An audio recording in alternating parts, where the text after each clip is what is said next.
Across Britain, thousands of historic buildings have been neglected. Their owners struggling to restore them because of planning restrictions, design problems or lack of money. Luckily, some romantics do take on the challenge of converting and restoring these forgotten gems. But it isn't for the faint-hearted. It's sat here and it's falling apart. I think it can push you to the limit, actually. We have to find a way of getting this done, because if we don't, then we lose everything. They're often churches, mills and barns. But also factories, warehouses and industrial buildings that are often abandoned because they're so difficult for residential conversion. These buildings have as much rich history and tell as many fascinating stories about our past as any stately home or medieval castle. These are palaces of industry, and so it's such a privilege to live in one. As an architect, I relish the challenge that these unusual buildings give us when we're trying to create a place called home. This time, I'm going back to a remote Scottish island. 6 years ago, artists Keith and Sheena McIntyre embarked on a gruelling restoration project to save a ruined Thomas Telford church. Don't get blown away. With extreme weather conditions, ill-fitting windows from Scandinavia... We had a long source of discussion, shall we say. ...and opposition from locals... I don't think it should be restored. The build was beset with problems from the start, so was it all worth it?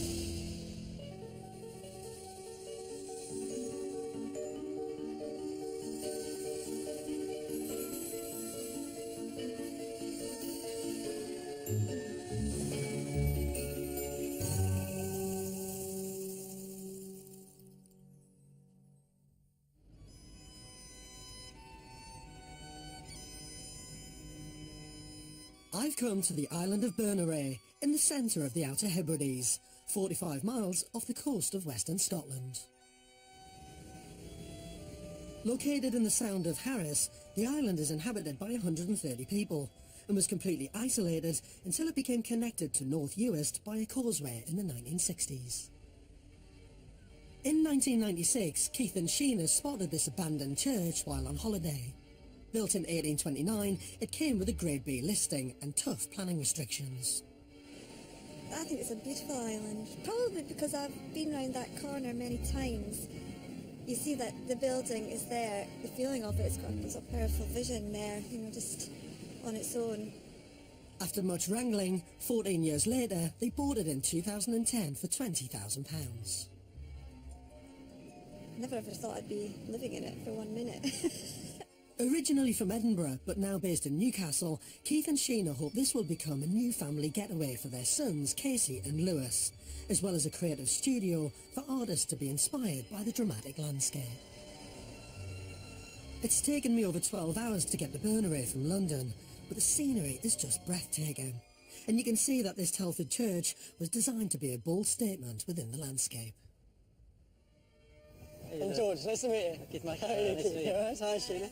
How are you? Nice to meet you. I'm well. This is unbelievably beautiful, isn't it? What a location as well. We should go inside and have a look. Yeah, Come on. come in.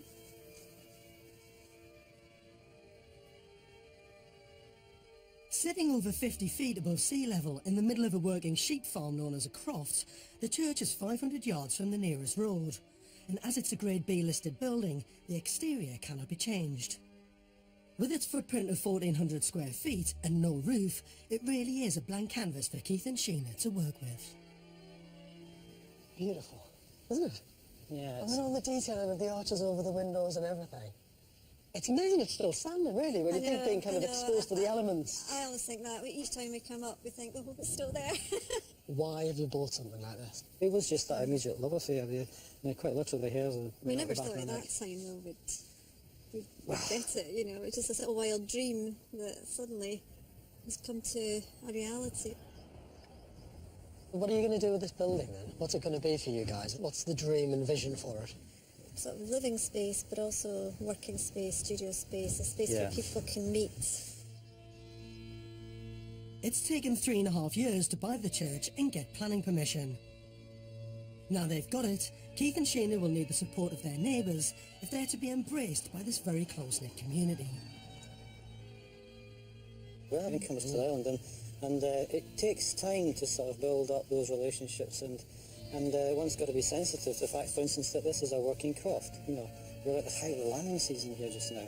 So, you know, it's a big learning curve for us as to what can be done at certain times. The inheritance from the recent deaths of Keith's aunt and father just a few months ago has given them a budget of £320,000. It's a great legacy to them for helping us out. Absolutely. Well, it's a legacy to them, and it's going to be a kind of built memory to them as well, isn't it? Yeah, that's a nice way to think of it, yeah, definitely. This restoration is a real family affair, and Sheena's brother Derek is their architect. So we've been highly respectful of the original structure, and from the outside it's going to look very like it did when it was a church. We're going to restore the external walls, maintain them, keep all the existing window openings and door openings, and then on the inside it's going to be 21st century. The church has been designed for two uses, as a home and a place for artists to work in. The hallway leads into a double-height open-plan space, including a kitchen and dining area and raised viewing platform to maximise the views from the windows. Also on the ground floor are a bedroom, utility room, shower room and storage. Two staircases at each end of the building will lead up to the first floor mezzanine level, which curves around the space below and has a further lounge area leading through to two further bedrooms and a large bathroom. This level faces a large skylight, capturing the views of the bay.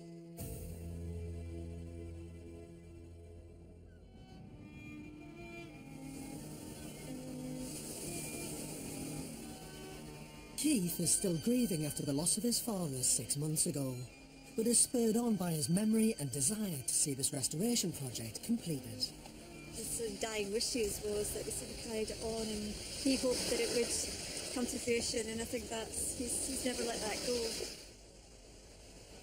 More than just bricks and mortar, it seems this restoration project is about keeping alive that legacy.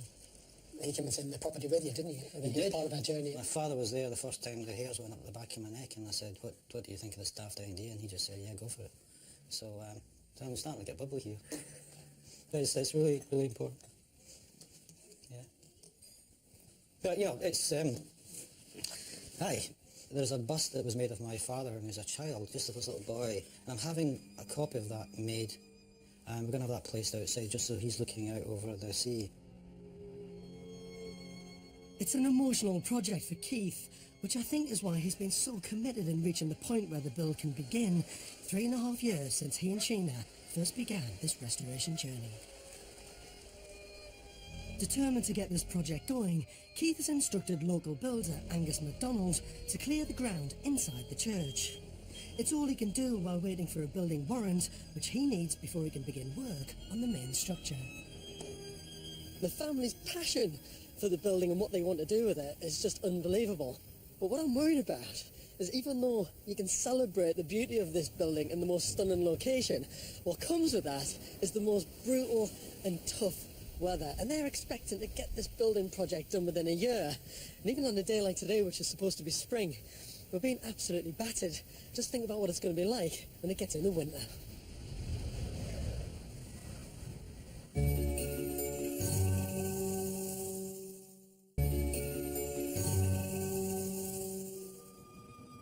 Since my first visit to the Telford Church on Bernary in April, progress has been slow. Keith and Sheena have a healthy budget of £320,000, but to make it work, they need the builders to take advantage of the mild weather and the long summer days. Despite living in Newcastle, Keith and Sheena want to push the project forward, so they've made the long trip to Bernary. Until the restoration is complete, they'll be staying in rented accommodation on the occasions they visit the island. They want to press the council into issuing the building warrant. They also had to find a new main contractor, as the delays have meant their original builders were forced to take other work. We now find ourselves that all these builders have now got big contracts, but it just leaves us without someone here who can do the whole package for us. Mm-hmm. Their only option now is to appoint a contractor from outside the islands. My scale rating from 1 to 10 in terms of frustration is going to go way over the mark. It's going to go right over 10. If our new builder comes out next week, he says, yeah, no problem, we're ready to go, let's do it. And we can't say, I don't want to say to him, we can't do it because we've not got the building warrant. We'll just have to say we need it next week. We need it next week because we're ready to go. Being their first restoration project on a listed building, Keith and Sheena perhaps have optimistic expectations about their start date. So while they struggle with their building warrant and contractors, I want to discover more about the acclaimed engineer who designed our church. One of Thomas Telford's greatest engineering achievements is this, the Caledonian Canal, which stretches for 60 miles from the east coast of Scotland all the way across to the west coast. But what I'm intrigued to know is, why would an engineer for a reputation for such grand-scale projects like this get involved in our humble church? To find out more, I've come to Edinburgh, to the National Records of Scotland, to meet Alan MacLean, a published author on the subject. So Alan, our Telford Church is in the most remote place imaginable. Why were these remote churches built up in the Highlands of Scotland? Well, it was part of a policy of the government to give thanks for the victory at Waterloo, and money was released in order to build churches, both in big cities in England, but also in Scotland. And they thought that the Highlands had a particular need. After the Highland clearances, much of the population were dislocated, leaving many people and their ministers living far from their local parish church. Following 4 years of petitioning, in 1823 the Church of Scotland received the sum of £50,000 to build new churches. This was sanctioned by Parliament, believing it would civilise the Highland population, who were perceived to be in need of spiritual salvation. So what I'm intrigued to know is why Thomas Telford, this eminent engineer, why did he do these modest churches? Well, I think the whole point was that he already had all the workmen and the surveyors and the craftsmen that he needed in place, so it was quite simple also to take on the commission of building these 40 churches. And what sort of man was he? Why did he feel the need to design and build these churches? Well, he came from a very humble background, and all along he felt that the Highlands were somewhere where he wanted to give as much as he could to the community. So he was quite a humble guy, quite a compassionate man. He was certainly very compassionate, and he wanted always to better his fellow human beings in any way he could, and the church project exactly fitted into that. Eventually, 32 churches were commissioned, and in 1825, the site on Berneray was finally chosen. Well, this shows in the 6th report of the commissioners, which was written up at the end of the work being done on all the churches, that indeed on the Isle of Berneray there was a church built. There were 1,000 people in that vicinity who could go to church there. But interestingly enough, the commissioners, in their views of the congregation, said here that they were poor crofters of the lowest order, mainly engaged in agricultural labour, and then go on to say that they were active, rude and ignorant, but willing to receive instruction. Sounds like me.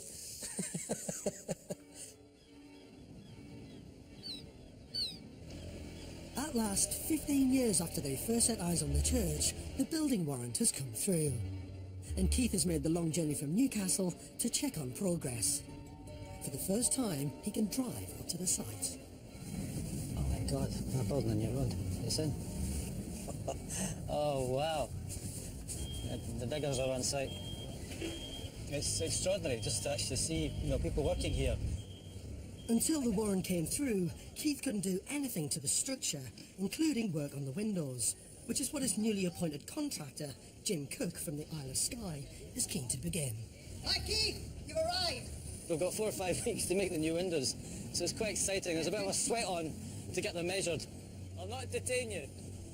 This is the problem with being on the island when you want to bring in an expert over who has to do work like this. You've got to actually fit in things like, ferry timetables and tidal changes and the weather. They're absolutely perfect. Yeah. Very impressed. It's just a bit of weathering in the inside edge. Right. That's all it is. It's making the difference in the sizes. From your perspective, it's better because the windows are all manufactured the same. The same size. Yeah. Whereas if they're different, That's a nightmare. it's a nightmare and more money. Because they'll have to fit into the existing window openings, these measurements are critical. And as the church is Grade B, a listing issued by Historic Scotland, they'll also have to be the same as the original Telford design. With the windows measured up, there's a new problem inside the church, which groundworks contractor Angus is trying to resolve. There's 1.3 metres down there of soil and gravel and stone. That's what was trying to break that big That's stone. in this rock breaker. It's a very effective rock breaker. That. worked well. But that was literally just bouncing off some of the stone in here, just bouncing off it. And that's £1,000, by the way, Keith, you know that, the other point. We're on our third one now. Oh, you're joking? No, don't joke about things like that. Seriously, how much do these cost? No, they're about £200. Yeah. Aye, that was very funny there. Thank you. While Keith and Angus continue to tackle the building works and foundations, I'm keen to get an understanding of how its simple design would have worked in practice. I'm visiting another Telford church in Plockton in the Scottish Highlands to meet Dr. William White, an expert in 19th century ecclesiastical architecture. Lovely to see you. This is fantastic to see. It's so similar to our church, with its arched windows, its very strong gables and the two separate entrances. Absolutely. It's very deliberately simple, but it also reflects the underlying theology, the Calvinist ideas that underpin this church building movement. Can we go inside and have a look? Absolutely. So here you are. That's fantastic to see. It's much lighter and brighter than I thought it would have been, actually. The whole building has been designed for one purpose, really, and that is to preach. This is the focal point of the whole thing. So all the pews are facing it, the galleries are being built so that they get maximum view of this, and so everything is there for the minister to read the Bible and to preach. So was the simplicity purely down to the restrictive budget? Well, there is a budgetary question. This is all being built for £1,500. You don't get a lot for that. But I think above all, there's a theological reason for the simplicity. The idea is that you're not going to be distracted by images or stained glass. This is, if you like, a machine for praying in. The thing is about these churches is that you can fit what you want into them. You could decide, perhaps we won't have a balcony, perhaps we don't need this extra aisle. The pattern book system is actually quite good for a church with limited funds, isn't it? Because you can pick and choose just to suit your specific budget. Absolutely, and you can also, if you decide that you in the end need a gallery, then you can add one. Retrofitting the place isn't that difficult.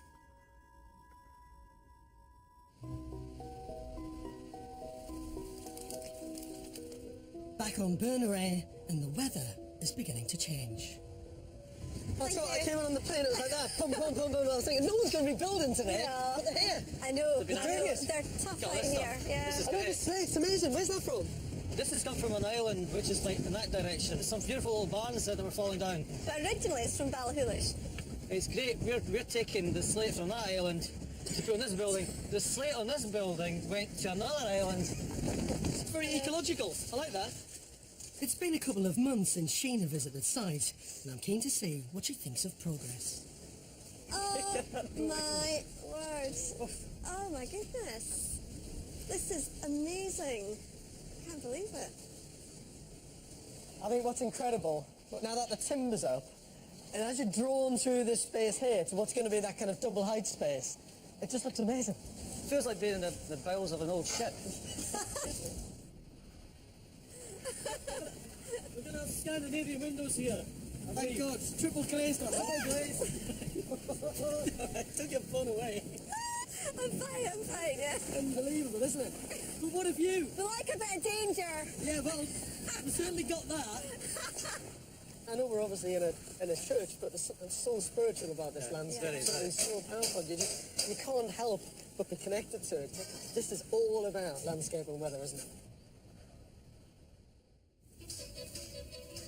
Despite the punishing winter weather and Keith and Sheena not being on site full time, only 4 months after the build began, our Thomas Telford Church has a roof for the first time in 80 years. The contractor came up with the ingenious idea of using the internal wooden structure as a scaffold to reach the roofline. Not only to save money, but to counter the extraordinary winter storms that would have battered any external scaffolding and made the build impossible. Looking forward to seeing it. Oh, that's amazing. Quite different from the last time you were here. What's extraordinary is the guys have been working in the most atrocious of conditions. I actually don't know how they've done it. They must be getting absolutely battered. Now the large new skylight is in, Keith takes me up into the roof space to look out at the view. It's brilliant, isn't it? It's good, isn't it? And you get the most beautiful view through that skylight. So as I was walking up the lane, I saw you had all the insulation here with a few tons of soil on top. Is that to keep it in place? We had the most enormous storm go through the island. What happened? Well, a lot of it started to blow away quite quickly. We actually saw some just flip up like bits of paper and just literally disappear right across the crofts and you know, straight into the sea. So yes, understandably, you know, members of the community have been, you know, upset with that. Fortunately, I've got Casey with me this trip, and it's very upsetting seeing the mess of the croft and the islands, so we have to tidy it up. It's just so hard doing it in this wind. Not the best of introductions to some of my neighbours. To add to Keith's troubles, there's problems with the windows. I've been told that there was some faults to the windows, and you can see them quite clearly that there's part of the sections that were just come to bits, and you know, we've only just installed these. It's kind of holding up the guys from finishing off the work here. Until the windows are installed, we can't actually do all the finishing work. Having to replace the windows at this stage of the build is a disaster.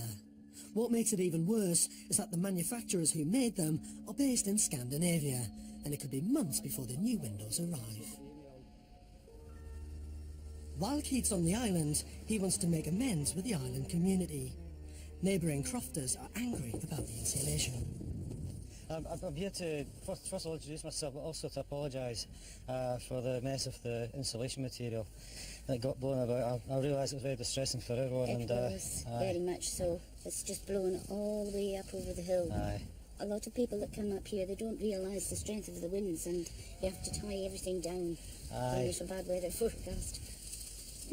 Thank you, Keith. Thank you. Bye-bye. I feel a lot happier now that I know who he is, and he has apologised. I still have the same opinion that I don't think they should be restored. Before I go to bed at night, I always look out the window, and all you would see was the silhouette of the church, and it's just beautiful, and I miss that. I've got my memory of it, which is nice. Not everyone on the island is against the restoration of this important historical building. Keith's closest neighbour is John Alec McLean, a native of the island. Built to serve the people from Berneray and also those on neighbouring islands, I'd like to see how the church would have looked to worshippers approaching by boat.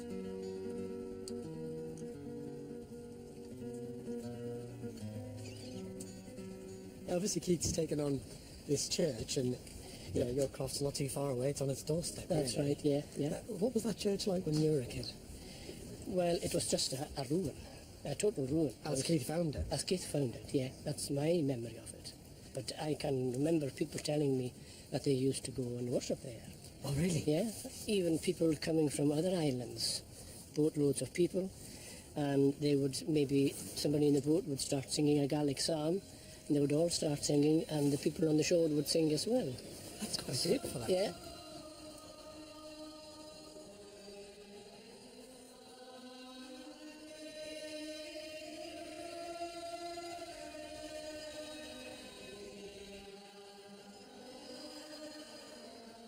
And what do you think about what Keith's doing to the church? Because you've only ever known that building as a ruin, if you like, That's a relic ruin. on there. Yes, delighted. I think it's just amazing. First night I saw the light there, I just ran in and said, wow, there's a light in the church. It's back alive again. Back alive again, yeah. It's great.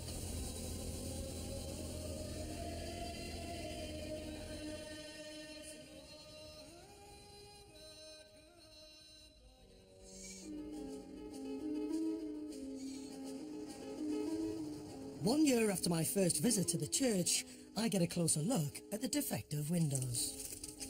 They don't fit. It's just nasty. I mean, some of the miters have started to go. The joints on the frame inside. We just can't accept a product which, unfortunately, there are some problems. So it's a big blow for us. They should have been finished inside now. They could have. I really feel for Keith and Sheena. They hope to be in the building by spring, but the delay on the windows is holding up the rest of the project. The Scandinavian manufacturers took 4 months to deliver the first set of windows, and another lengthy delay on a replacement set could mean Keith may have to stand his builders down, just as the restoration enters another winter.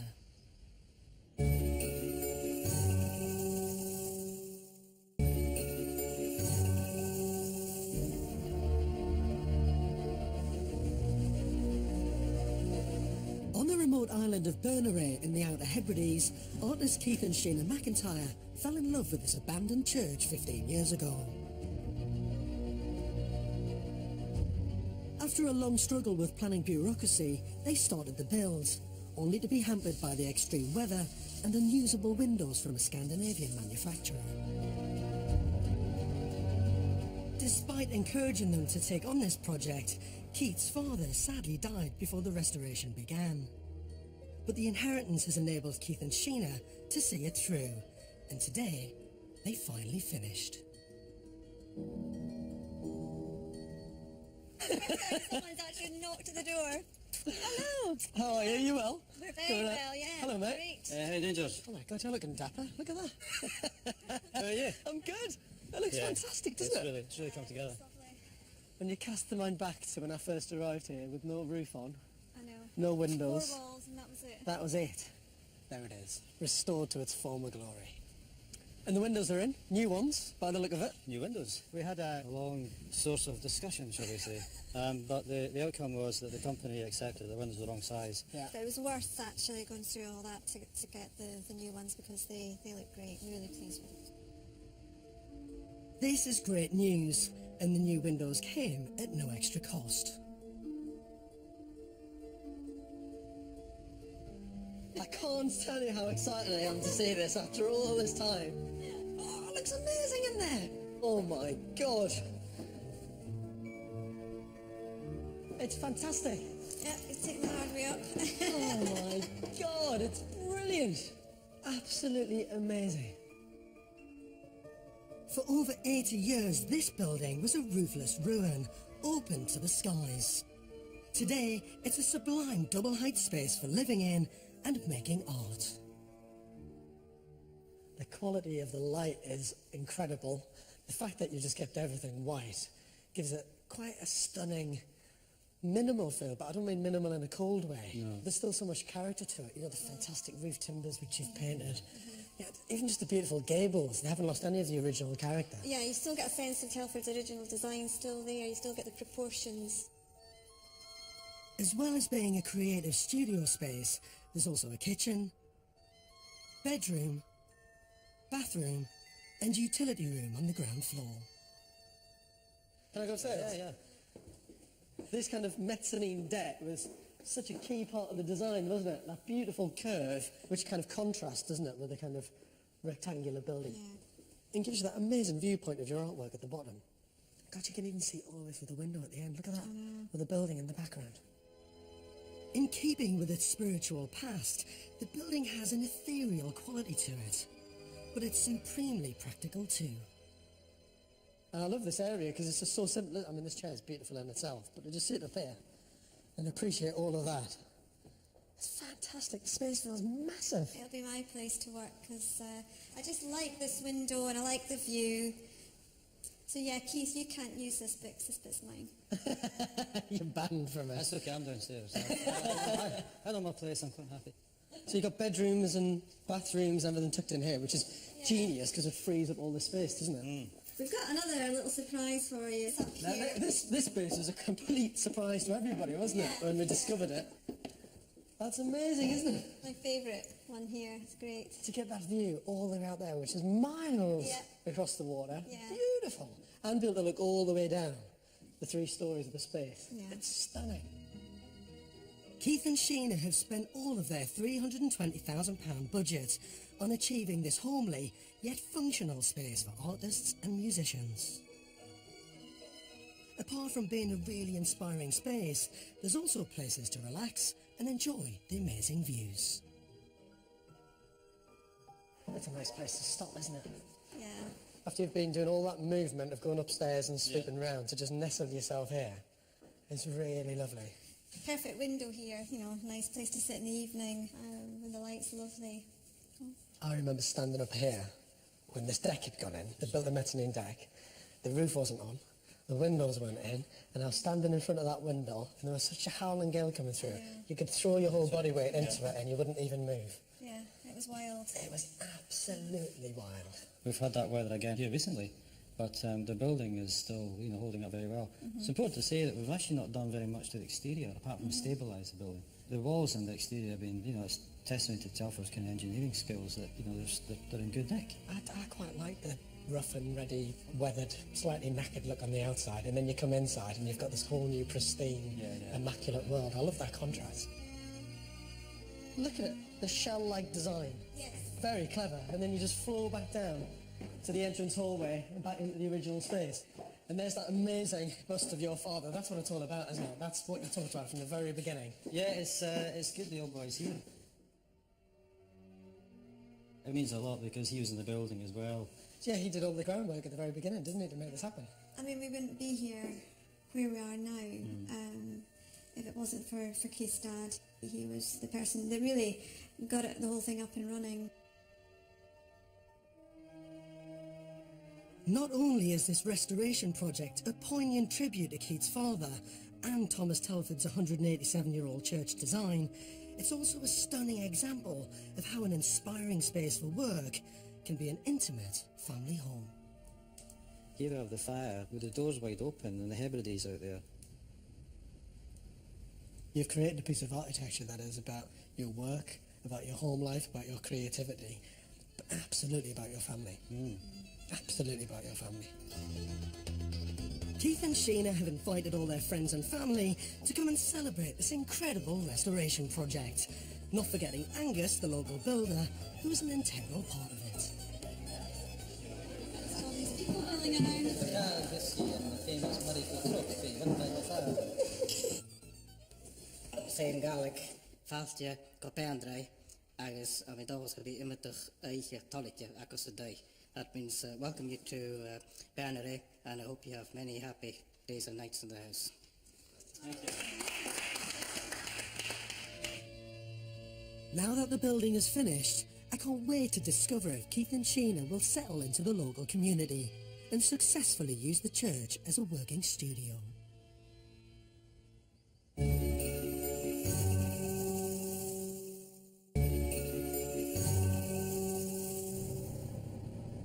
It's autumn in the Outer Hebrides, and it's been a year since I visited these islands on the edge of the Atlantic. I just love coming back to this place. It's not only the most idyllic, beautiful and dramatic landscape, but more importantly, I've come back to see a very special restoration project. When I was last here, Keith and Sheena McIntyre had just finished a 5-year-long battle to convert a derelict Thomas Telford church. I've been invited back to Bernere as Sheena has some exciting news. Well, we were entered for the RIS Awards. Which is the Royal Incorporation of Architects of Scotland. That's right. From 75 entries, we were shortlisted down to 25. The judges flew out in this lovely little plane that landed on Solace Beach. We knew we only had about half an hour to try and show them everything and chat to them. They were really nice. They were very interested in the whole project. They were asking lots of questions, took lots of photographs, and I got the feeling they liked it. Did they give anything away when they were here or not? You don't know. We had to go to this dinner in Edinburgh, their sort of annual awards ceremony. Posh dinner. You know, our builder came and his wife, Derek, obviously was there. Yeah, Derek must have been thrilled to bits of being shortlisted. I'm delighted to announce the winners, Thomas Telford Parliamentary Church in North Uist. And then, lo and behold, we actually won. You did not? Yeah. You did not? Yeah, I know, and I can't believe it. I mean, I was quite shocked. You won? Yeah, we won, yeah. That's bloody brilliant. I know we've got an award and everything. That is amazing. Yeah. I'm thrilled to bits, because it's such a good restoration project anyway. But knowing what you guys had been through, the commitment they made, everything that Derek gave, I mean, it's just fantastic. It's interesting because it's not why you do something. You know, when we were doing all of it and going through all the ups and downs, you never for 1 minute think that that's going to be ahead. So it was actually a really special occasion. That has made my year. Really honestly, honoured. that has made my year. A restoration award winner. Yeah, we won an award. How good is that? It felt very good. What I want to know is how much whiskey was drank that night. There's a bit of whiskey, a bit of everything actually. It's just a kind of cocktail. What do you think the project that you've done and the way it's been recognised has kind of done for the community here in the island? Well, I think it's hopefully given something back because initially when we first started the project, there were doubts, and this is hopefully just, helped sort of maybe smooth a bit of that over. With the building's successful restoration being recognised by one of Scotland's most prestigious architectural awards, I can't wait to return. There she is. Lovely to be back. Beautiful, eh? Yeah. All done. Right, come in. Oh, it's Welcome. nice to be back. I've missed this place. Oh, look at this, eh? Proper working space. That's what this is all about, isn't it? Producing stuff, doing stuff. Hello there. This must just be a magical, magical space to work in. And you've got all the family. Oh, yeah, I've got a grandchild now. Hello, you. Isabella. How So lovely is she? They're both quite fresh, just a few months old. Yeah. Grandparents. Yeah. Grandparents. I know, that's a bit scary. But that's lovely, isn't it? That's all part of the legacy, isn't it? Yeah. When you think about your dad Yeah. and Absolutely. your dad's influence on this place, you guys creating it, your kids being involved in it, and our grandkid. I know, this has been wonderful It is having all the lovely. generations of people coming here as well. Look at them all in there. How you doing? Congratulations. Thank you very much. God, so cute. Oh, look at that smile as well. That wasn't for me, that was for the camera, wasn't it? Look at that. This is Derek's daughter Chloe. And Very her nice to little meet you. girl, Phoebe, and her How's husband your dad? Ryan. He's doing really well. Yeah, he's on holiday at the moment, but this is the first time that we've managed to get up to the church, so What do you think? it's amazing. It's fabulous. Beautiful, isn't it? It's a fantastic space. You should be well chuffed. You must be really happy with it.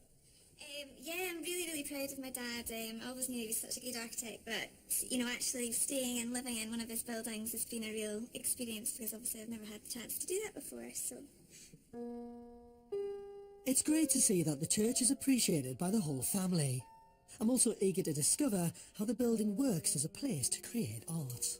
So, This is your domain up yeah. here now, is it? Yeah, the lights are a bit nicer now. What a position to work in, eh? Yeah, it's lovely. It's a nice, Look at nice that. window. That is beautiful, isn't it? That is amazing. Sometimes it's hard to concentrate. So, what's it like to work here? It's lovely. It's very peaceful. I mean, everybody wants to work here. It's a lovely space to work. The constant changing light is lovely, and then it's just really peaceful. Although Thomas Telford churches are incredibly simple in design, they continue to inspire. Keith is keen to show me a rare archive he's been gifted by a late amateur historian, whose personal mission was to record all 32 Telford churches built in the 1820s. So what have we got here? These are slides, photographs, drawings made by an engineer called Neil Livingston. He was a kind of driver of all this research into Telford's work. And So he's gone round and taken all these incredible slides and documented every single Telford church. everyone except this one. You're kidding me. This is the one he couldn't get to. 3 times he tried to get to Bernary and the weather was too bad. Well, I'm not surprised about that. Yeah. He's literally gone round and surveyed every church. What's this one? This is the church up in Berridale, which is way up in the northeast coast, just a few miles really south of John O'Groats. I was fortunate enough to go there recently and visit it. And do you know what? It's all the similar details, isn't it? Look, the pattern book of Telford churches, the arched windows, the same tracery, similar pitch of roof. That is amazing. And is it still like this when you went to see it? It was still, and it's still in use, I believe. I couldn't actually access it, so I have to go back. You know, I've got this obsession about going around the mall. It's a bit like, you know, climbing Monroe's or so. I mean, this is an incredible piece of history, isn't it? I mean, Oh, for you to own the archive like this, so well documented, what an amazing thing for you to have in this church. That's incredible. That is powerful stuff.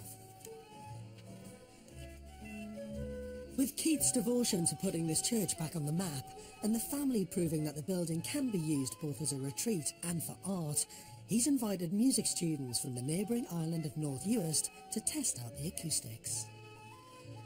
What is really magic about this is, you know, just over a year ago, when I came and visited the finished building project, it was about bricks and mortar and stone and timber.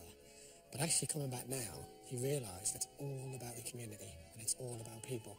And you've really brought it to life. It's incredible. That was our aim and intention. I think we've done it. Creative people doing creative things, musicians, writers, artists, creating in this space. It's absolutely fantastic. I think we should drink to that. Whoa! Well, this is congratulations, not just to producing a great building, but actually a very special piece of architecture. Well done. Thank Thank you. you. Honestly, Cheers. absolutely brilliant.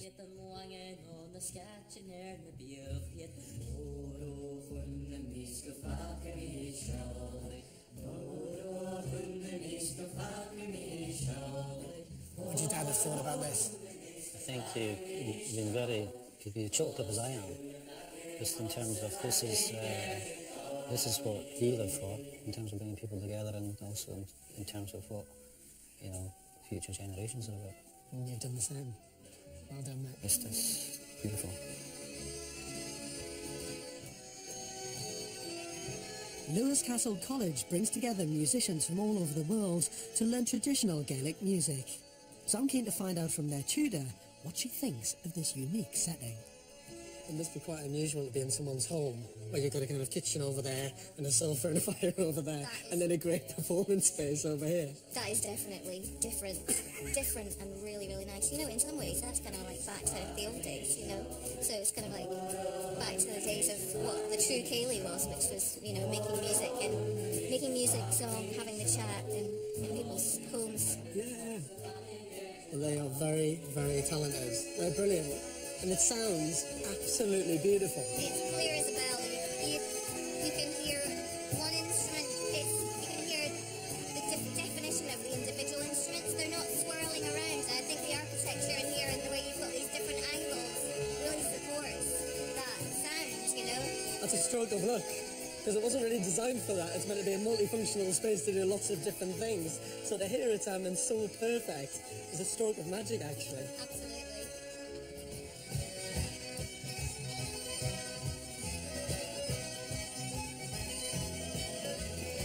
This project, which is kind of a legacy to Keith's father, was all about creating a home for the family to come and spend time together.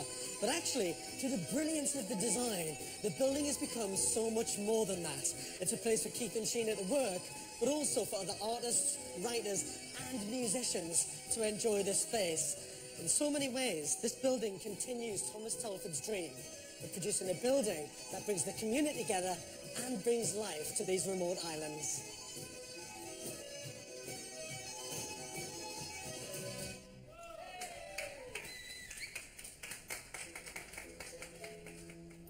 To collect information and inspiration from the show in your own online scrapbook, or if you have a project you'd like to be featured in the next series, go to channel4.com/George. Next time, I'm going back to Northumberland to visit a couple who set out to restore an historic watermill. Oak spokes for the outer ring. Yeah, making it. Yeah. But major structural problems put the whole project at risk. Is it collapsed? Yeah, just went. If you missed last night's location, fear not. You can now catch up on 4OD. Next tonight, you've got to have friends, and that's especially true at King's in 24 hours in A&E. Even before that, see where 4 hopes to boldly go in just a few seconds.